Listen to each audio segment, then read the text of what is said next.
Mon ji surprise ki wadde bandiraɓe fulɓe mbaɗe abonné Olyvizion onon ɓiɓɓe fulɓe onon fof jeehe mbaɗe abonné mbaɗon partagé ma reste connecté mo wona abonné ya waɗa abonné bakka abonné yo jooɗo abonné Olyvizion te wallahi il y a beaucoup de surprises et ça sera gonɗi nder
Andrea.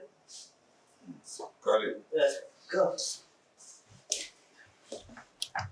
Jamal. Allez. Avec Andrea. Yo da série. Série ko. Jam tan. Alhamdulillah. Galle. Ah. Min nama jogue ma haaju tiiɗo bon. Ba ko jam. Nda Galle. Mi yewtide e ma e suudu, mi yewtide e ma hakkunde galle. Fof a jaɓani. Caggal noon a salima tottude farmata dépasse ko ono alhaali jinmi jewtiden ngam min kam mi haalnimo kalantuma an ko joom suudu ma defat ko mi wawa ɗum ñaam saɗa wawi tottude farmata dépasse totta joom suudu ma dépasse moƴƴi caggal noon a holliti a wawa désormais kaaliɗo kam ƴettude décision luwdema galle o Luwdemo holon Galle Kaw? oɗo galle mo gonne Kaw, est-ce que ça va? Kaw, an woto yijin mi haalnino mbimama galle o gonga ko an je terrain o kono galle o so darima bâtiment darima escalier ji mbaɗi waɗama peinture waɗama karo meublage naatiɗo ko Allah e min eyyi joni Kalid yekkit bâtiment ma jaaha kono yekkit bâtiment ma ala ko kalmi ko min go haalmi ko a waɗa ɗum min luwete galle o sa wawa jekkita bâtiment o nawa min jeeyi leydi ndi Kalid ka min a wawagam luwde par ce que mi wawa mahde galle o minnene mboɗo luwoye galle ɗum kadi wawa on kono sa fini toto farma dépasse ɗum yahata min mi haaldimo ɗum mimo min wawa tottude dépense uji ɗi e nder galle e Kaw woppu kan haala Kaw min noon Kalid min mi totat farmata dépasse min kam mi pari décision ferme farmata kam mi totat ɗum dépasse gueɗe ɗiɗi woni mbatta kam yobde luwa walla jaltami ƴeew mo luumi suude saago Kaw ana hersani mi luwde kertan mi hen an a hertan tottude Kaw dépasse Kaw no hertuma luwde a hertani kam tottude dépasse mbaɗa hertuma luwde c'est bon ala problème wona joni ka pelliɗo luwde luwa kam kadi mi maha galle o luwa kam Allah no gona hen alsan wona hen ala probléme joni foti terrain o ko min jeeyi terrain o e joni mi jaɓi joni no foti luwirta kam galle o galle Dakar kay aɗa no luwirte suudu nduɗo mbaɗa wama ɗum waɗande 30 000 salon waɗanma 40 000 sa rendini wona 60 chaque fin de mois 60 000 en plus a tottira caution holɗum mais tan naata e galle a tottirta caution kam min wona janono ɗo la ilaha illallah min koye galle hen jeeyami wona noon jiruɗa ɗum fof e waade noon d' accord min so mummima joni mami totti wona mbiɗa 40 000 e 30 000 ko 60 000 wona mi jaɓi caution 2 mois ayi mi yeeji e salle de bain o kam mbaɗa wama ɗum waɗande 10 000 francs wona 70 000 neɗɗo sa luwima suudu salle de bain ko hen jeeya ala so welami soka salle de bain o aɗa yaha e douche publique o min suuɗam ala salle de bain 70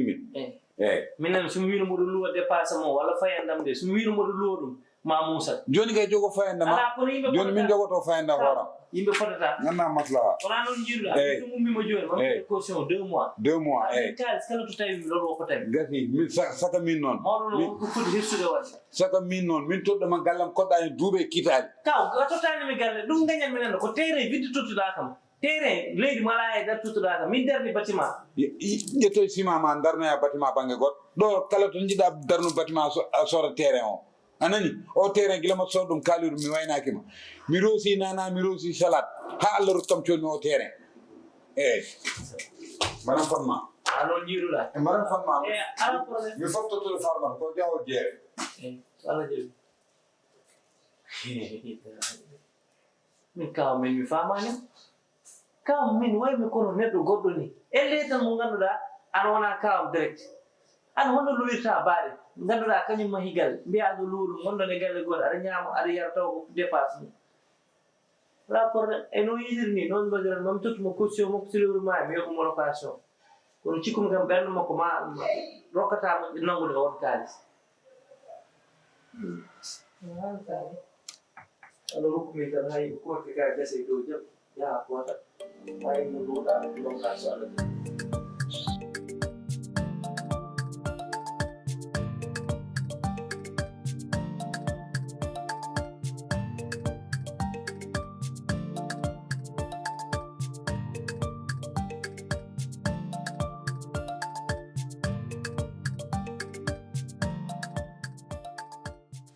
jaɓi an gila hukuma mo ɗo ɗanni waɗa umman ma illahi korka musu korka kam oɗo sa dawan mbayata kono bemɗo ni an korka musane ko an mo suusa korka ala korka kay kadi mbiɗomi no suusi haala ko welata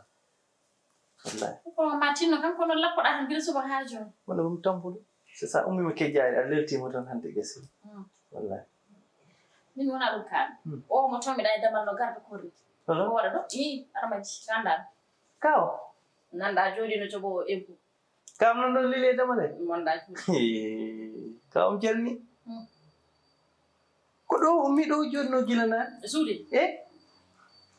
aɗa nanda ko addi kamaraɗo ari o tawi kam ɗo mo leli o wi kam komo cohlunoɗomo joni noon désormais tawɗa wawa kam tottude dépasse mi totta faati farmata totta maari dépasse tawɗa wawa ɗum joni désormais gallo komi luwowo muɗum mbimomi ha o wi kam mbimo joni no way o wi joni suudu ndu ko 30 000 sal 40 000 o wadde hen kadi salde ɓe o wi salde ɓe o kadi 10 000 mbimomi ha o wi mbimo ala probléme min kam joni cikkum hakkillo ko heewi mbiyom kam andu luwirta kam galle min mboɗo mahi galle o wi terrain kanko jeeɗi o luwa kam galle ƴeewi jeeɗi faati mbayra mbiyo moƴƴi mbaɗa andi noon ko ɗum lelnimo bowol fadde kalis hokkumo noon lelo ande kala ko kalanɗa me kawma hande mi tintini ɗum ndeyan kawma sellay kawma ne wonɗo e galle heewi ma luwa ɗum gallo ande ko ɗum finiri ɗum finiri yala caɗele joni taari ko ɗum finiri ko condition ma baddi wona ane gadda condition ma condition holon pawol mi kawam anne gallo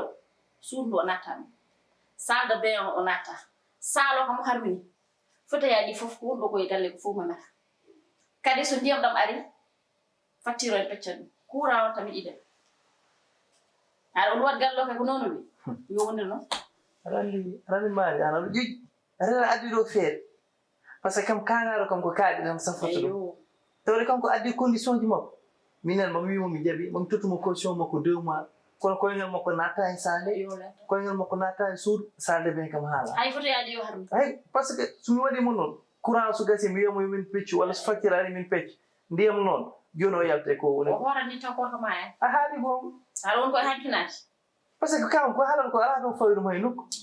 mami yaltu joni mami wimo yo armi tottamo caution makko kono ɗiɗo règlement ji somi fawnimo ɗum mo ar par ce que o wawata ɗum par ce que o wawata ñokade e suudu makko on koye alsan ɗaccu kamano ko hande tigi gandu hande o sellade ala yaltu wala noon an oɗo condition pawntu mum tuma wullumo ha wulla haw ay waña wadda hen waña yoɓe karmi ɗum kanko e mbabba guirde makko ma ko ñamde tan yiɗi an ke mbima ɗaccu deƴi wona kanko fuɗɗi guerre mo andu min ɓuurimo wade guerre deƴƴita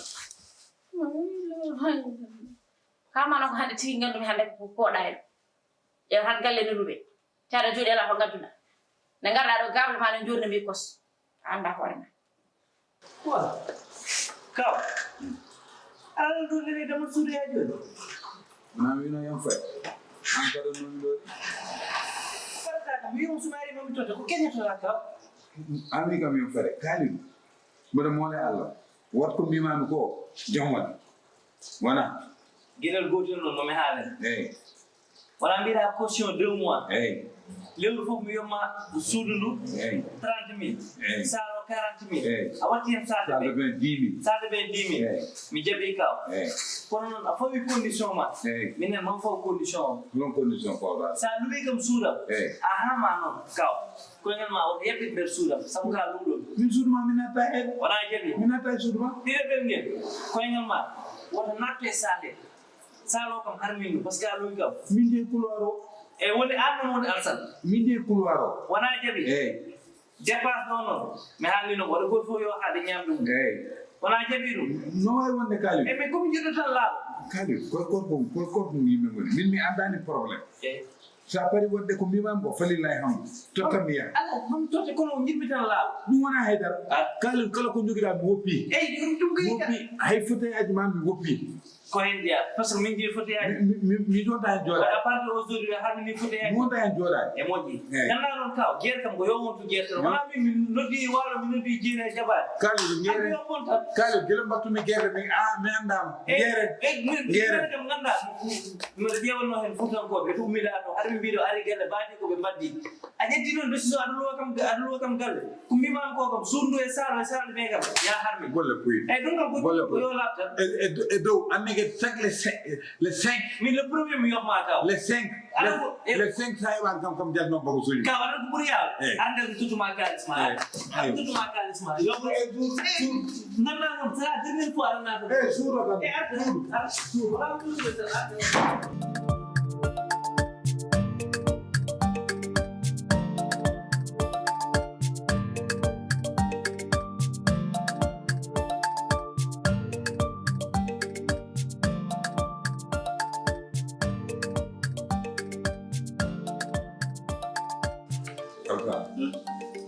minde korko ɗum kam sama an kam asan oɗo fotti hende kaɓe hoorata yi fuuta dagal ko furu fura sa kolosle yonata payama e mura a serta e wuleki mboyo warba kono ɗo am ayi ɗo bugol Allah mo Allah ɗo mollahi ɗo kay an ɗon dana heɗa ɗum kay soko Allah ke tamba o kay tamba farma alhaali galle o kaldan min wake da hen jawti combat 1 heddi ko bataille 2 ko mbino man ko wonko fuɗɗiɗa hen waɗi a fuɗɗima ɓornande jiinoji wawi jiinoji teŋani boɗiji kadi yo raɓɓiɗa koye lewru korko wona way sa yi kaaliɗo e nder salo so naati tan naati aɗa waɗa tuuray walla sahan so naati naata nder sa joɗɗa to ana nani ɗum il faut mballakam hen taw ko a waddata hen ndan kaali sohla lamdo jogi on wawi wonde joom galle ma to min ko ɗum jinni kaali foti ko refde ko bandiko anani altan Kaw hade alsana rendiniɗi ko tawa kaalim nder sa o fotanade nder sa ka o foti aɗitede kono fewnu rendinde kam wi wujite kaali ko gorko joni so wiyimo ko gono so wiyimo ko ko ɗum jiɗi yo wiyama ko ko ɗum jiɗi kaw yo batta ko ayi altan ya jala dende ay hare ko hareta anani te min on nanata kam e hare jiɗa hen yotte ani yaltara sabu way tan aran kadi neɗɗo sa yiɗi ɗum tan laara yiɗanta ɗum wonen ten ɗum tan konto ko jam tan wona hen mbaɗa andi kaali ko jam tan mbaɗa andi kaali ko jam tan wayi anni ki teddungal ma gila gonnoɗen ɗo e saako enen kaala alhaali galle o won goɗo proposition mo gandanɗa ko an tottuno kon andino ɗum lukkaali ɗo galle wallahi min de wino caggal o wawa wadde dépense uji ɗiɗi yo ɗum bo galle teddungal ma noon mi luwimo Kaw wallahi ya gorko o jaɓi la ilaha illa o jaɓi de way jabbol kaali ala ko men ba fiundirde tan kon waɗa tawi o jaɓi he Allah yettam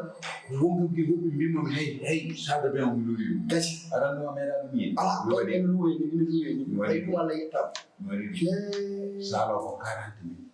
eyi suudu makko ndu ko 30 mille eyi salde ɓe ko 10 mille kawsa waɗiste wala 70 mille heewani 70 mille sappo e jeegom de eyi aran ɗum kam heewani jarendi ni de eyi ɗum kam heewani jarendi ni de eyi o totti kam noon coston 2 mois o totti kam coston 2 mois kawne min no gas e ko fari eyi ɗum noon pour andatana ɗum fof mbawen jogitade wallahi mi gueɗanti junmom ñamgo no rittinoni laare ganduɗo ɓe kaw ma to tam gueɗala men sabu kam ko min miijuno ngo miijo laare min ke mo ranno ɗum ko gardanno ko wona mere allah seedi goto naminno kay hay soko jeeɗiɗi walla jeeɗiɗi kam ma kaw ɗiɗo woyi jungo men laare an ga aronani mon heɓgueɗa ɗum nda on ñamata komi ñamani mi ñamata ki kon ñamani toon tan ba nda oɗo kalis kumtade e hirani e kejjade fof ko hen guittan min ka hen pelin wadde dépasse kono ka pama miijade muusde to ko miijuɗo ko laare ko miijo hulɓini ko ñamminde ɓuuri muus ñamminde ɓuuri muus walla ko kalana waɗa wawi fettude ma kalis o mbatta yontodirde dépasse kono tokki farmata badde totam badde kono woppudana kalis wadde noon saɗa mbiɗa noon ko haɗi men ko kaɓɗo men fof salon o haɗi men fof en memata haydara joni kay enene makko ni tan barage woni hakkude men ɗum gulani ɗum min kay tawi enen mbawi tan kay jogade ñamel men baŋnge enen en ngala probléme ɗum ɗon en ngala enen kay gande ndi ko leecce enen kam ko riite ikren o saka kam memodirɗa min gulani rentomo noon ala aha kanko ne rentinammo min mi gulani mboɗo wawi fiide rentinammo min mokko ha debbo makko tranquille min ala hajjude mo anani wallahi mi ala hajjude mo farma tan ken tinnoɗa e ndefu mum anani defat ko heewi enen pawa bomen o yiya anda enen ko ɗum ganduɗen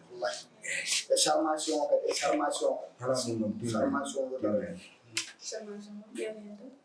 wona ko ƴeewata an ko poɗɗa ƴeewde ko jangol kaali wayi mbirtude ni mettugol makko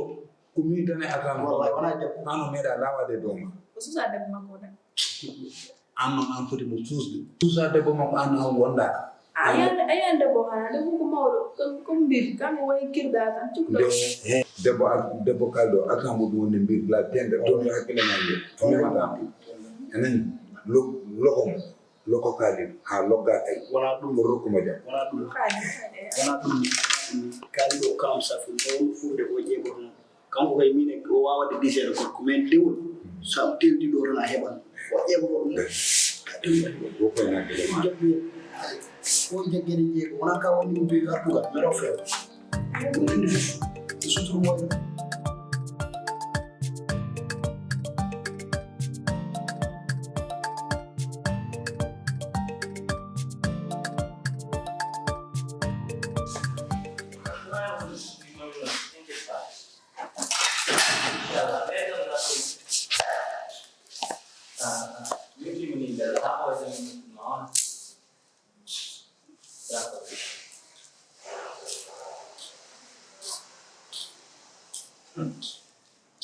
anke jarani aɗa jippo jarani aɗa soyno kam mboɗo naata damangueɗe aɗa jippo continue joɗade ɗon kaw neɗɗo saɗa haɓano gueere aɗa fooɗo hunde yo taw aɗa wawani kajiɗo min natatawa kam mo jooɗe e ɗew kalmi mboɗo moole allah an kaw mataw an cigata min guitam ɗe beela an ko natanma e gueɗe mboɗo soyno ma aɗa jippo fotoyaji ɗi guitema am belani kay nasamin mbo jooɗe dow fotoye maɗa ne haalani gon te min haala subaka law boom wawa ɗum min mi horta ha o sahara waɗa kam haala heew fotoyaji ma nen sa wawi ñamade kaw ay neɗɗo sa filliti noddude gueere yo taw aɗa wawi continue gueere o aw mino fotoyaji woto men suudam wotanat salo wotanat continue ɗum fotoyaji sabu allah ka woppo fotoyaji woppo ha jiyaɓe naata e suudu ma kalin min mi sohlani suudu ma kono a jooɗi moye fotoyaji anani an ngel suuduyel 3 mètre 50 kono ko ɗum ngela yewata komi lewru mi yoɓa anani lewru mi yoɓa sa naade tarode sa wiyade diccoro tere ma tiiso e miruji eyyi kono woto men woto ɓaaro min fuuta 5 mètre goppumi ɗo fambo 5 mètre ɗi kadi min jeeyi kaw ɗi ko min woni min foti ma karo ɓuɗɗo ore giɗirama parnotol ko kiwir min hay oɗo tise ala ɗum wona aw bagge kay ma karo wore kaw normal ma karoje mbare eyyi wona ko gueer yo gueer ɗum wiyete e Dakar naji sa wi ɗum yo yalti kali ada bod mina yoba tam de l'oiseau welma yoba meta yoba ni da wonta daga azan robo mu ayoba mor on nangi kam de erreur man bi kay erreur potano jora haydar ina nangu mi dono mo galle ko galla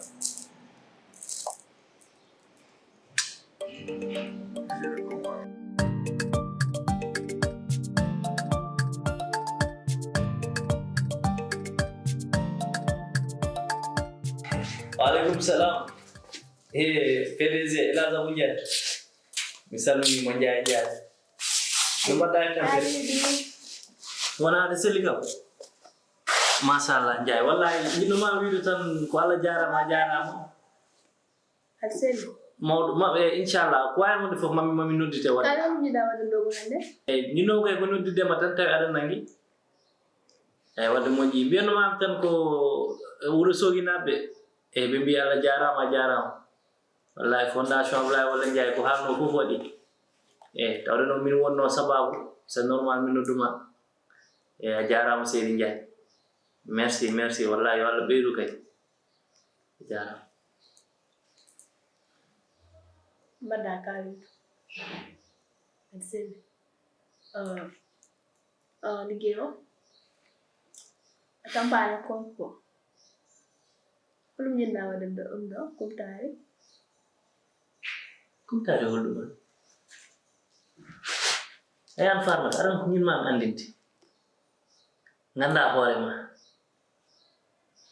ñanden mi noddima e jooɗimaɗa e couloir e woodi ko kalanmaɓe kono elle ko kalmi ko a nanani timi ƴewtinima gila garɗa e galle ha joni no mbanoɗa idana nati waade noon aymin mi wona giƴe so tawi noon ko kawam lowatma batta bonna ɗiɗo bawuji biya ar waɗa mi saame nimi ko ya deeƴ min wona giƴe te wona mine ma te aduna welta ha wona mine ma ka cugolel togosel e yeesam ɗo anani cousinam tan wonta te cousinam tan keddotoɗa e wonde te mi ƴewirtama yitere wonde so tawi ko kawam waɗata e hakkille ma ko ɗum puɗɗiɗa wiide aɗa wuura noon woppu ɗum min ko ɓornotoɗa ko e ko mbatta ko min mi lijjita ɗum ni te mi wima affaire dépense galle o affaire ko ñamanɗe ko jarabi ɗum haajuma ala hen ɗum ko probléme maari wona nani ko halanmami ko min woto mi haaɗaɗa fawa hen dande yimɓe que ça soit la première et la dernière fois tawa ko mboɗo jooɗi ni aɗa wiya aɗa jooɗo saral te ɗum no woto ɓorno ɗum yeesam de